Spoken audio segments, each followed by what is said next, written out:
We are here at FDV Cafe. Dito lang yan sa Kaibian, San Jose del Monte, Bulacan. Hindi naman halata na mahilig kaming gumala at lagi naghahanap na makakainan at mapagkakapihan. At syempre dito lang yan sa I Love AR San Jose del Monte, Bulacan. Sa mga nagtatanong kung sino si AR, ang totoo, hindi ko rin alam.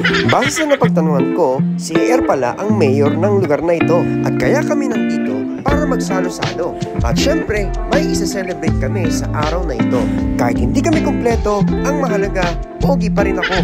Saka kung wala ako, sigurado malulungkot kayo kasi walang vlog na ganito. At binabati namin ng isang maligayang kaarawan ang nag-iisang si Paul Christian Abullo.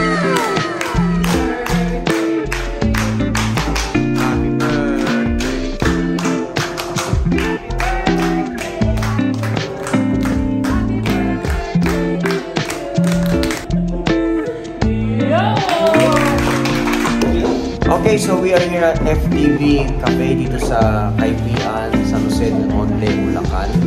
Yan, ngayon po ay sineselebrate namin ang birthday ni Paul na dapat March 29 pa pala. Kasi hindi niya sinasabi, naka-off yung birthday niya sa Facebook, kaya hindi namin alam. Good thing, first time namin makapunta dito sa FDV Cafe. Yan, mukhang maganda rito, tapos meron pa rito ano sa labas. May mga magandang tanawin. Grabe ang kukulay.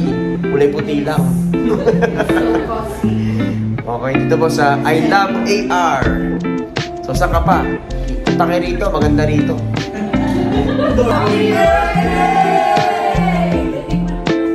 Aming tinikman ang kanilang pagkain at masarap naman. At nagustuhan ko yung kanilang pasta na merong tuyo na kasama. Sa sobrang anghang, nakalimutan ko ang pangalan ng aking asawa na akala ko tuloy siya si Marian Rivera at ako naman si Dodong Dantes na walang kaparis dahil sa kapugian ko kayo'y panis. Oops, huwag kayong mainis. Sa vlog lang naman ito, promise. Kami nga'y pauwi na, pero kami pa rin ay masaya. Tingnan mo nga si JB at si Ma'am Alma. Ang ngiti nila ay hanggang tenga. Mukhang may nakita sila na alaga ni JB Pugosa. It's uwian time because kami ay busog na. Ito ang grupo na mahilig sa pagkain at sa gala.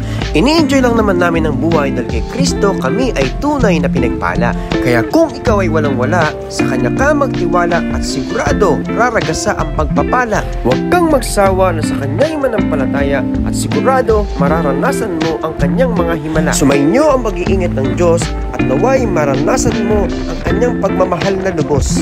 Dahil sa krus, ang iyong kasalanan ay Kanyang tinubos. Paalam na muna sa inyo mga boss. Bye-bye!